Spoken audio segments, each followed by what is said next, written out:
Welcome to the Counselling Tutor Podcast, the must-listen-to podcast for students of counselling and psychotherapy. Here are your hosts, Rory Lees-Oakes and Ken Kelly. Hi, I'm Rory, and with me, as always, is Ken. How are you doing, Ken? I'm doing exceptionally well. Thank you for asking, Rory. And we hope that you, too, are doing well. You've tuned in to the Counselling Tutor Podcast. This is episode 206. We're going to be covering 3 topics today, starting with our Counselling Foundations, where we're looking at contracting in counselling. And although we put this in Counselling Foundations, kind of looking to what underpins counselling, it's not just applicable to students. I wonder if you're a qualified practitioner, when last you might have looked at your counselling contract. So we're going to go into all things contracting before moving on to that focus on self, where we recognise we are the heart of our practice. And today we're going to be speaking about clothing in counselling. I'm not going to be telling you what to wear when you're counselling. We're just going to be discussing some of the aspects around what we wear and how that might come across. And then into practice matters, where we take an element of something that may present within your practice as a qualified therapist. And we're speaking with Martin Smith about compassion fatigue. So kind of where our compassion is worn away, almost eroded by the constant maybe messaging that we're getting of heavy material. A really, really important topic, and definitely an interview I'm looking forward to hearing, Rory. But starting with those foundations, the contracting in counselling. And I'm looking back to level 2, where it was suggested that counselling is a contracted activity. Yes, and that was a bit of a surprise to me when I started in my counselling course, my introduction course many years ago, because it was something I never ever considered. I thought it was about sitting and listening to people and helping, and I even thought at that time it was about giving advice, which of course counselling isn't. And to find out that you had to actually contract was a bit of an eye opener, and I think it was an eye opener for all my peers who were sat in that circle. And it continues, I think, to be an eye-opener, certainly as I taught, when you speak to students and you say, you have to contract with your client, because I don't think it's something that maybe the layperson really, really considers. I think if you've had your own therapy, you probably know that there's a contract. And the other thing that I would observe is that when I first went into practice in the 2002, which makes me sound a bit ancient, nobody ever talked about having a written contract. It was all verbal. Yeah, it was all verbal. And now, of course, we live in more professional and enlightened times. And of course, now contracts are written, and we have to be really thoughtful about contracts and what they're used for. They have many facets, Ken. They do. And, I think I love how you've started there, Rory, that it was a surprise to you that there's contracting within a therapeutic environment. And I think it's about frame of reference.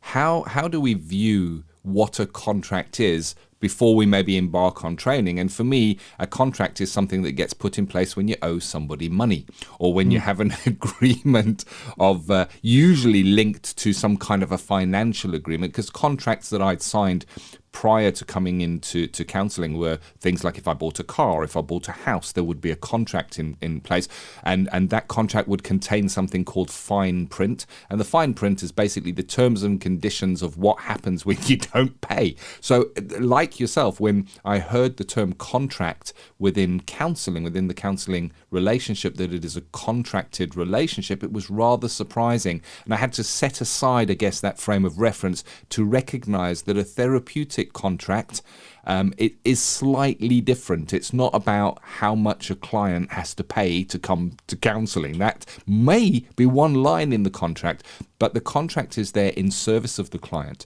in service of the relationship, and it actually creates a circle around the therapeutically held relationship, where the client feels safe and knows exactly what is inside that circle. There's no surprises.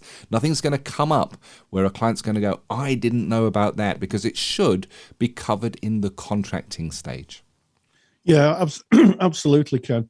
And I think what you're alluding to, it speaks to autonomy.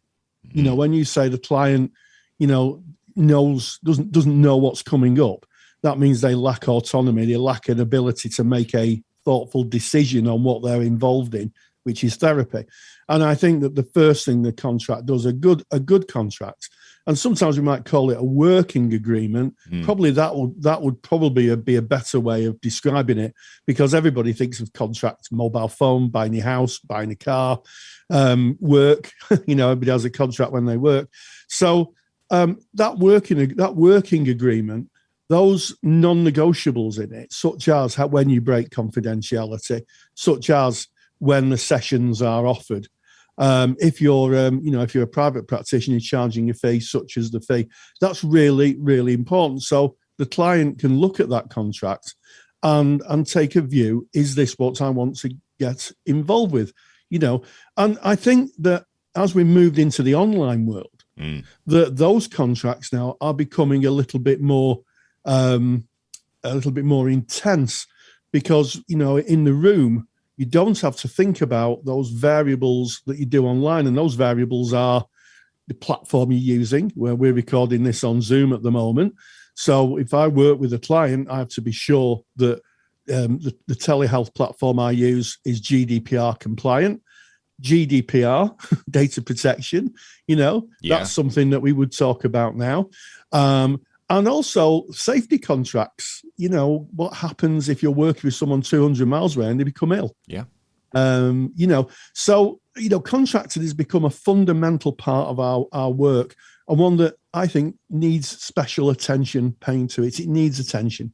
Yeah. And you know, you also said, as we kind of led into this topic, that when you started your training, it was a lot more common to have a verbal contract in place, where you would maybe explain to the client coming in what was going to happen in counselling, where you may need to break confidentiality linked to legislation or a court order requiring your notes, and you'd give them that information. You'd check if they agreed that. They'd say yes, and on you would go. And as you've quite rightly said, Rory, more professional time, but sadly, I guess, more litigious. Is it litigious? I don't know the word. What I'm trying to say here is we live in times where people turn to the law more to sue or to claim damages from people. And having a contract in place gives you a written mutual understanding and agreement of what is on offer and what that looks like, that you can refer back to, that's got a date on it, that's got a signature on it.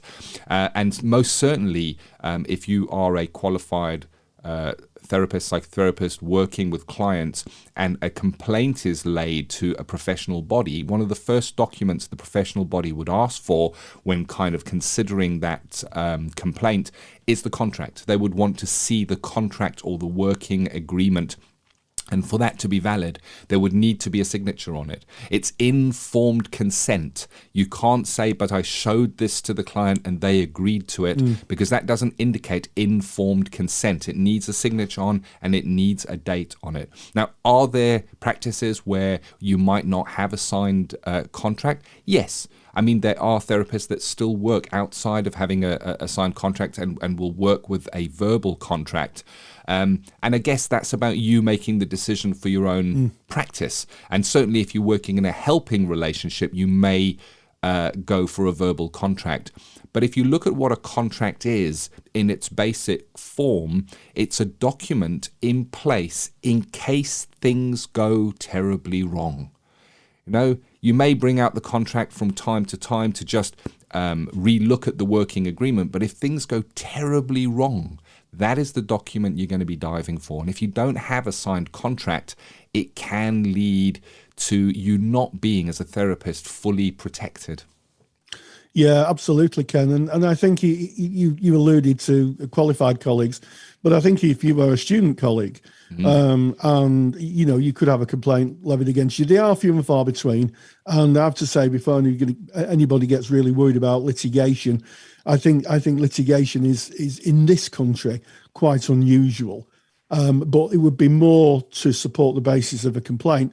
And ethical bodies, you know, if there was a complaint regarding maybe fees, breaking confidentiality, amount of sessions offered, the first thing they'd ask for would be a contract. Well, let's have a look at the contract the client had. And, if you haven't got one, I think you might find yourself in a bit of difficulty. But as Ken said, we're not here to preach to people. People make their own minds up. And of course, there are, we sometimes talk about contracts as the business end, but there are, in some therapies, therapy contracts where you might contract with someone if you're a CBT therapist for them to do homework. I had a friend of mine who did some TA therapy, who was a client, and they had to contract not to go mad. And apparently, this is something that TA therapists sometimes contract for. Yes. I don't know. It was a good few years ago. I don't know if it's the case now. But to try and manage that cycle of that enormity of change that might happen through the arc of therapy. So there are different contracts. But I think, I don't know about you, Ken, but the online world has certainly brought contracting more into focus. I think it has, and when we're speaking about having that informed consent working online, it can be a little bit more tricky because you're not physically in a room where you may hand somebody a pen and say, can you sign and date that for me? And of course, there are online platforms you can use, DocuSign, and others are available for getting documents signed online, which are legal. It shows that the person is that person and that they have given their consent on that, even though it is a digital signature. So digital signatures, of course, being more accepted. And of course, there'd be different aspects that you might cover in the online contract, as you've already alluded to, Rory. One of them is the geographical considerations. So if you're meeting someone face to face, they're going to be in your counselling room, or you're going to have a place where you've met up. You know exactly where they are geographically because you're there with them. When you're working online, you're not sure of where they may be. They could be in a different country to yourself that works to different laws. So it would be certainly something that you would cover in your contract. And a contract, I guess, in its basic form, whether you're working face to face or online, is about thinking about your practice, thinking about all the elements of your practice and writing them down. I think this is a good exercise to do, and putting them together in a working document that is called a contract, and giving that to the client and going through that with the client in that first session. And again, it's coming right down to where we started this. It's about informing that client what is on offer. You used to say, Rory, laying out your stall. You're putting everything out. Nothing is hidden. If you have regular supervision, which you would as a qualified therapist, it should be in your contract. You should be saying, as a therapist, I go to regular supervision. I may be taking elements of our work together to my supervisor. You may then choose to say, I may not mention your name, but I will be taking how we're working together, because you're taking information from the room where you're working with the client and you're going and speaking to somebody else. The client has a right to know, so that is something you would cover in your contract. Other limitations in confidentiality, and I think this is a really important part. Counselling is confidential as much as it can be. But there are times when we need to break confidentiality. We are called on by legislation to break confidentiality under certain conditions. You may be working in an organization or a charity or working in an agency where they have requirements where you would need to break confidentiality. And I'll use an example. If you're working within a school and you are seeing learners from that school, there may be certain presentations that they come to you with where you would need to break that confidentiality. It's about thinking about what are all of those reasons you would need to break confidentiality and putting them in the contract. So before the person brings their material, you're able to give them that information so they have the safety of where I can go and feel safe. It's creating a threat-free environment where the speaker or the client is free from threat and can bring the whole of themselves and know exactly where the boundaries sit within that relationship. And if you're working in a school or a new organization or a new agency, a first port of call for me is to call for their policies and procedures. And I sit and I say, where would I need to break confidentiality? Give me a list. And I put them down and I add them into my contract. Beware of contracts being handed to you, specifically as a student. You started a new agency. I'm not saying you can't use the agency contract, but make sure you've looked through it. Make sure you are happy with it, because it is the contract between you, the therapist, and the client who sits in front of you.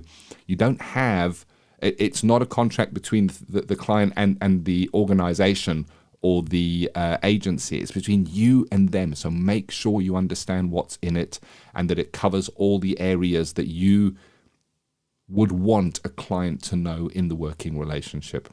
Yeah, absolutely, Ken. And I think another point that sometimes gets missed is that certainly when I'm working with student colleagues, they say it feels really incongruent, the contract. It feels, it feels, very, very different to working in a relationship. And my response has always been is that the contract informs a relationship.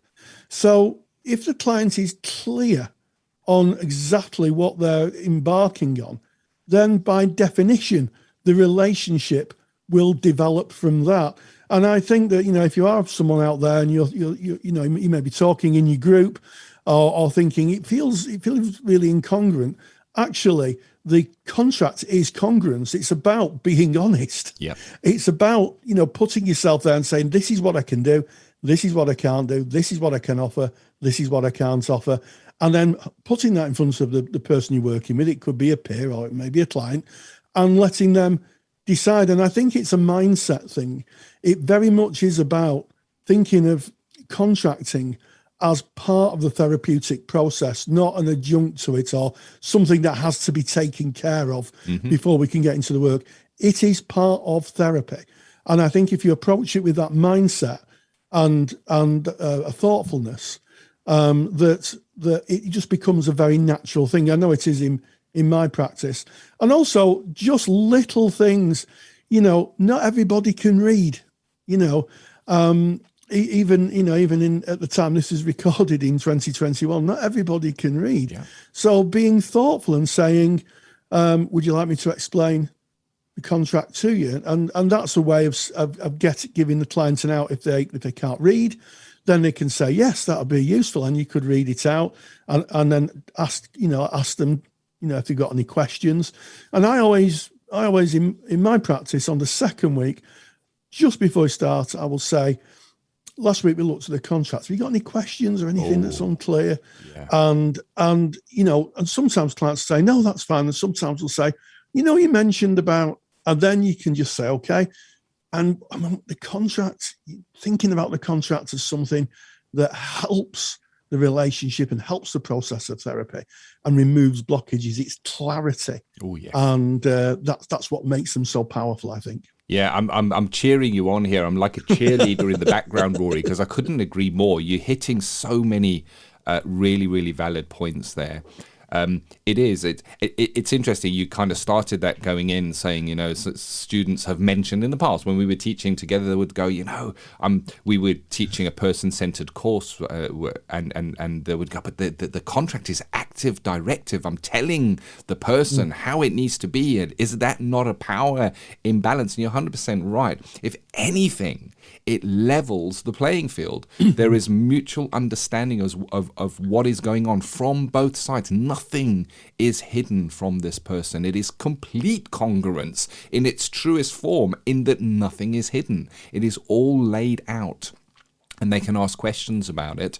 And you might add into the contract what the person is hoping to get out of therapy, what they're coming to you for. You might put that in, and that's a great reference point to come back when you've traveled some distance and the person may have had a breakthrough or may have had a movement. You can return back and say, when you came in, this is what you said that you were looking for. There would be responsibilities, roles and responsibilities you may add to that working agreement. What are the responsibilities responsibilities of the counsellor, that I will be there at the right time, at the place that we've decided to meet, and what you would offer from a counsellor's point of view, what your modality is and how that works. You might explain it in your contract, that working agreement, and also, you might put in what the client's responsibilities are: to attend on time, to let you know at least 48 hours if they're not able to make a session, because it's respectful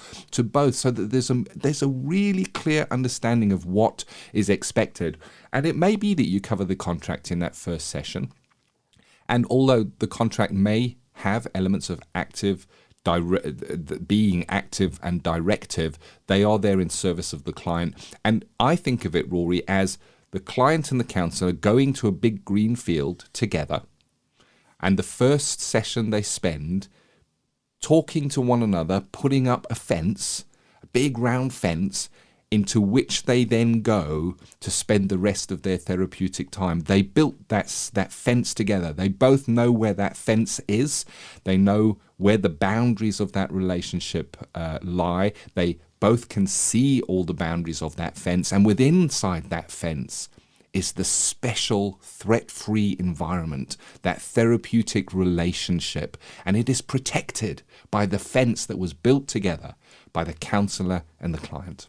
You know, I love that. I absolutely love that. I love that kind of visual representation of how the contract forms that kind of protective enclave, the therapeutic relationship flourishes, develops, and works in.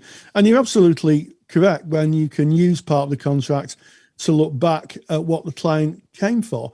I think sometimes, you know, during when we have an assessment session, or we do a review, as it's sometimes called, a 6-week review, we can look and say, you know, when you came, you were worried about this, but it seems, you know, from what you've said, that isn't the case anymore. And I think that is useful for making sure therapy doesn't creep longer than it should be. You know, that people aren't kept in therapy longer than they should be, because that's not really ethical, I don't think. And also it allows the client to see the work they've done, you know, as a celebration. So really, really, really important. So maybe if you're listening to this, you may be able to think of contracting in a slightly different light, a different frame. Fence building. Yes, fence building. Well, you know, there's a lot to contracting, and we've really spoken, I guess, about the essence of contracting here. We've got a handout for you. It's a super duper handout, which is more the nuts and bolts of what you might find in a contract and a textbook definition of contracting. And if you want to grab that free handout on contracting, you can get that from the podcast show notes page. Go to counsellingtutor.com.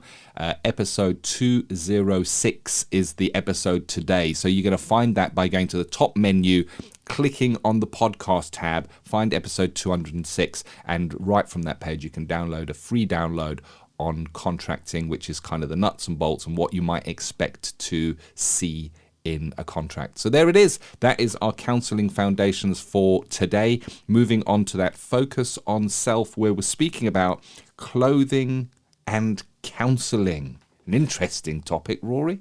It is an interesting topic, and it's one that I've brought because it's come up in our Facebook group a few times over the last couple of months. And if you want to know where our Facebook group is, then type Counselling Tutor into Facebook.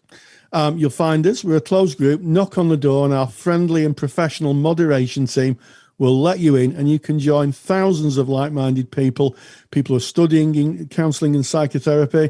We have tutors, we have qualified colleagues, and we have a number of supervisors, all contributing to a huge debate and sharing ideas, a huge forum on counselling and psychotherapy.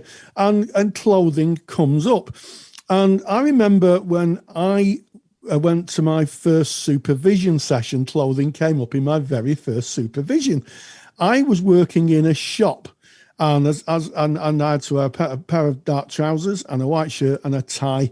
And I literally rushed from my shop work to drive to my supervisor for my first meeting. And my first supervisor, and I've talked about my supervisor in very loving terms, but she was very, very direct. And she said to me, Are you seeing clients dressed like that? And I said, just like what? And she said, tie, black trousers, white shirt. And I said, no. She said, good, because you look like a bank manager. And I think it speaks to what we portray as therapists. I've always believed, and maybe colleagues have a different view, that I should be a bit of a blank canvas and clients should be able to paint their lives on me. And I should be able to see that picture and be able to reflect it back and try and get as close as I can to the picture of their life they're painting. And if there's anything that distracts from that, anything that holds them back, anything that might audit them, I'm not in service of them. So for instance, I bought a nice, I tend to, as everybody knows, I tend to wear a blue shirt. I've got a lot of blue shirts. And I bought one and it was lovely, but it had a Guinness logo on. And I spent ages thinking it was only a tiny logo. And I didn't realize it was a Guinness. And Guinness is an alcoholic drink for those of you who may not know of the Guinness brand. And I spent ages kind of thinking, should I wear that for my practice? What happens if a client asks me, do I like Guinness? And eventually I decided that as I'm having this conversation, I'd probably answer my own question. And I just didn't use it in my practice. And I think it's really, really important. We see clothes as they could be a barrier. You know, if you're, I worked down the road in Ashton-under-Lyne, which is, could be said according to the figures as an economically quite deprived area. And I wouldn't want to be overbearing with my clothes to clients who maybe, struggle, and not to have an expensive wardrobe, but it's about being thoughtful, isn't it? It's about thinking about who your client is and making sure that they're not spending too much time looking at your clothes and wanting to ask questions, that they're talking about themselves. Rory and I kind of had a bit of a chat before going into this topic.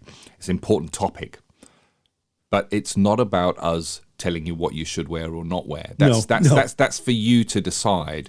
It's about having a conversation about the clothing that we choose to wear as we go into counselling. And we can't get away from this. This is a fact. Clothing does have a psychological messaging behind it. It just does. And if you look to psychology experiments that have been done, there are specifically around the placebo effect. It is shown that when a placebo is administered to a person, it has more of an effect, the placebo effect, if the person administering it is wearing a medical coat. So it has a stronger reaction, keeping in mind that a placebo is a non-active, it's saline, or it has nothing in it. And the placebo effect is that a person will feel that they're getting a benefit or effect from this. And that effect is stronger if the person is wearing a white coat. So it kind of indicates that even if subconsciously we hold certain dress in a certain way within our mind, we interpret it in a certain way. And of course, you might think for yourself if there's any particular clothing that might bring things up for you. When you said tie, Rory, wearing a tie, when you say that, I get a tightness in my chest, because I worked in a corporate environment for many, many years, and I associate the tie with those times, and I was terribly unhappy. I was living a very incongruent life at the time I was wearing those ties. And that's just for me.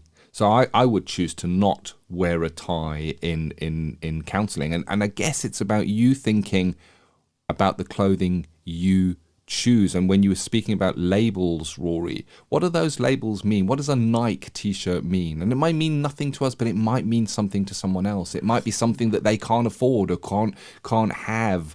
There's all of that. It's a tricky topic. I don't really know where to go on it. I've got feelings around it, but it's difficult for me to put them into words, Rory. Yeah, I would absolutely concur with Ken. We're not telling people how to dress. We're not preaching a dress code. But I think as a therapist, having that conversation about what message the clothes you wear projects outwardly. And you're absolutely right. I don't want to get too gruesome here, but it was Hugo Boss who designed the Nazi uniforms for the German SS, and they designed them because they wanted them to be intimidating. So, it does, and Hugo Boss now, of course, has nothing to do with Nazism or anything like that, just in case anybody's confused about that. They're a different company now. But, the clothes we wear do project part of ourselves, and that's why we choose clothes. We want them to reflect ourselves. And I think small things to consider, like not wearing a t-shirt with maybe a slogan or a message on it. So I live in Manchester in England, and we have a football or soccer teams, as they're called in the States, and we have Manchester United and Manchester City. I think if I turned up with a Manchester United t-shirt on to see my clients, and someone was an ardent City supporter, I don't think we'd get much therapy done. I think there might be some debate around who's the best team and who spent the most on players. So I think it is important. And I know that colleagues who work in prison, my female colleagues may choose to wear trousers, not a skirt, when they work in prison, because an all-male environment could be difficult. So I do think we need to think about our clothing, and I think the best way to, certainly if we're working in an agency, is to have a look at the kind of clothing that everybody's working in the agency. I think that sets the tone. If you're a student, have a look how everybody dresses, and usually it's smart, casual. And usually agencies will have a dress code. They will have some kind of a dress code, and ask them in their policies what their dress code is. But it does instill power. And one final observation, which I've never, ever, ever forgot. Many years ago, I was a support worker, and I worked with people who'd come out of maybe section, on a mental health ward, a secure ward. And I worked with a young colleague, and she'd bought some very, very, very expensive trainers. I forget the brand, but they were very expensive, and they had the brand on them. And I remember her coming back and saying, my client said something really strange to me today, Rory. And I said, what's that? And she said, she noticed my trainers, and she said, I'll never be able to afford a pair of those. And I did think, I wonder how that person felt being supportive, knowing that they'd never be able to afford that. It just reinforced their difficulties. So I think have that conversation, speak with your peers, speak with your colleagues. Let's get that conversation started about clothing. But it is our clothes are a very powerful marker of who we are. There it is. That's our focus on self, because it's us ourselves that put the clothes on. And it can be a mindless activity, putting the clothes on. And maybe this discussion is just about being mindful, having a think about who we are, how we dress, and how we present for our clients. So moving away from focus on self, we go into practice matters, where we look at things that may come up in professional practice. And today, a really, really good topic, I think, here from Martin Smith, talking about compassion fatigue. Rory, you met up with Martin. Well, I mean, compassion fatigue is a very, very real phenomenon, as we'll hear in the interview. It's a very real phenomenon, and one that can catch us unaware.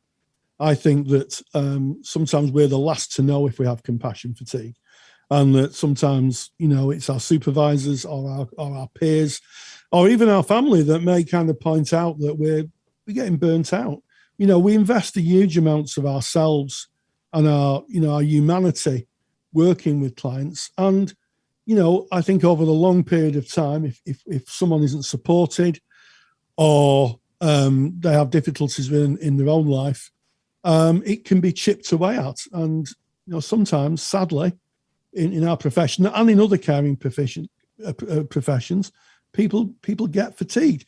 So I spoke to Martin, who's done a fabulous lecture on compassion fatigue, and this is what he had to say.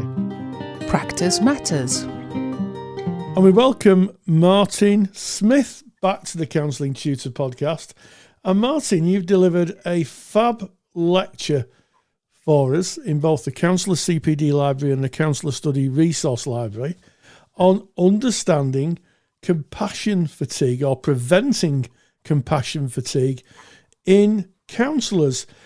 So, Martin, first of all, welcome. Thank you. Nice to be here again. Yes. So why should we be concerned about compassion fatigue as therapists? Why should we be concerned about this?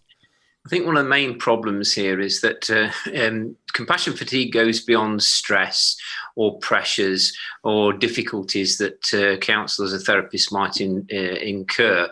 This is about what I call running out of steam, where you feel you just can't really feel that compassion or that sense of wanting to help people.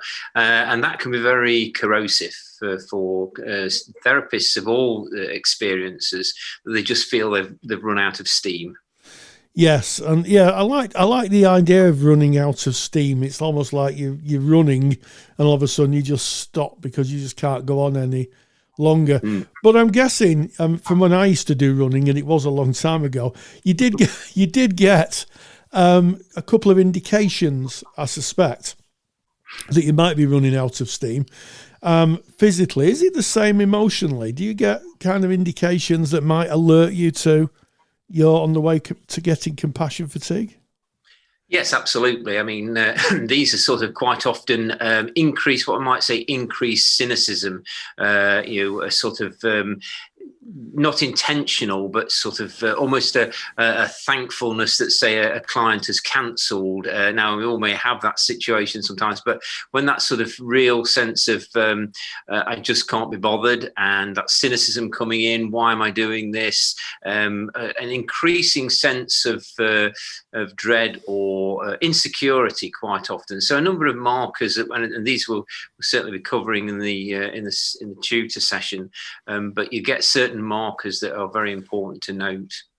Yes, and I guess that sometimes it's easier for other people to see it in us than to acknowledge it in ourselves. Would that be accurate? This is definitely the usual case, more likely, and this is why certainly supervisors who supervise therapists should be aware of this sort of thing, as should any therapist, is just keeping an eye on it, but an eye on colleagues and friends. That's why supervision is very important, and talking through and getting help, because other people can see it before we can. Yes, so that certainly is the takeaway, isn't it? That you know, we sometimes are the last to know, and certainly in the 2018 BACP ethical framework, they introduced a duty of candour. Do you believe that it's really important for therapists who are seeing this in their colleagues to speak to them about it? Well, absolutely. Not only for the importance of duty of care to the patients or their clients, but also just simply good practice to help and support colleagues, because this is something that damages people, and we go through a sort of a cycle, a compassion fatigue cycle, which I highlight, and yeah, it can be very damaging. So it's very important to point it out. Yes, I mean, that was a rhetorical question because, I would absolutely agree that as a supervisor myself, I'm on the alert for, supervisees who may have compassion fatigue. I'm wondering, if somebody's listening to this and they think, actually, that's me, what are the steps they may take to be able to kind of preserve themselves and provide safety for their clients? I mean, one of the key things we're always saying, and it's been highlighted many times, is supervision or getting assistance. Say it could be prior personal counselling and therapy, but equally just supervision on this count, some form of support, even from colleagues, even peer supervision, even if it's not sort of formalised supervision, and self-care, things that all therapists know about, but, time for self and time away from and monitoring how many clients they take in a week or a day. Yes, I'm very interested in the amount of work that counsellors are being asked to do. I'm coming in contact increasingly with colleagues who are having higher and higher workloads. Certainly those who are employed, and they're not grumbling, but they're saying, the question usually is, well, in fact, I was just speaking to somebody who said, how many clients should you be seeing a week? Because they're obviously concerned about their longevity in the work, and also, how that might impact on their work with clients. Is there a recommended kind of amount of clients people should see a week? I think the problem is the sort of complexity of clients. Some clients can be very straightforward and very easy to deal with, and others can have very significant issues. This is where we talk not only in compassion fatigue, but what we call vicarious trauma, where you're being traumatized by the stories and the issues that the client is presenting. So the more complex or more severe traumas, if you're seeing clients with significant mental health issues, then my point is not to do as many clients, that you can't see as many of those as you could do perhaps what I might sort of call lower level issues of mental health. But yeah, not to take anything away from anybody, but the complexity is the issue there. Yes, I think that it's something that's been talked about a lot in our profession, and certainly around balancing your caseload out. So making sure that, one never likes to kind of label or categorize our clients. But the fact of the matter is we're going to get clients with very, very acute, very difficult presentations, and those who, are not going to be as acute and not going to be as complex. And yes. I think the message for me is private practitioners sort of have the luxury of being able to manage their caseloads out, bearing in mind that everybody has to work and pay the bills. But yes. I think in employed status, it's kind of quite difficult. That comes down to practice managers and those referring to keep an eye on it, doesn't it, Martin? Yes, very much so. And this is something that, again, needs to be highlighted by therapists. They need to keep a very careful eye on what they feel is their limit, and therefore then express it and be able to express it. It's very difficult sometimes with workloads, but if they can, if they feel the pressure, it's time to express concerns, because not only is it concern for them, but obviously it will impact on the clients they see. Yeah, absolutely. And it should be, as therapists, we should be a supportive group of people, and certainly those, and I'm sure that there'll be colleagues listening who are practice managers or referring partners who'll be referring. I'm sure that they have, procedures in place to make sure that the intensity isn't too great. But it's not always the case. I mean, I'm hearing more and more counsellors who are leaving the profession because they are literally burnt out, or they can't take any more. And I think it's a very sad loss to the profession when that happens, Martin.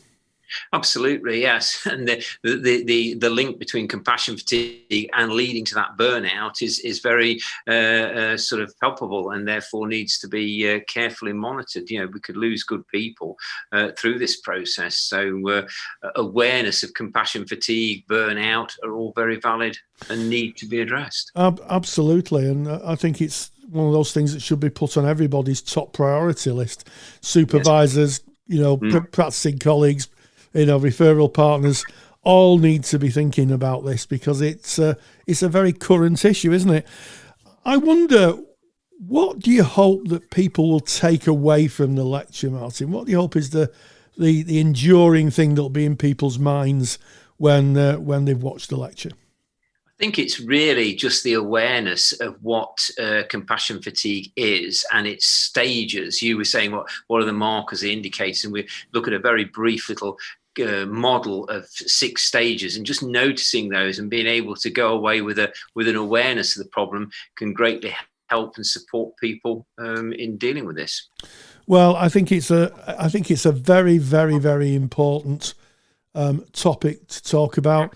It's certainly a topic of our time, as people seem to be working harder than ever, and maybe struggling in practice.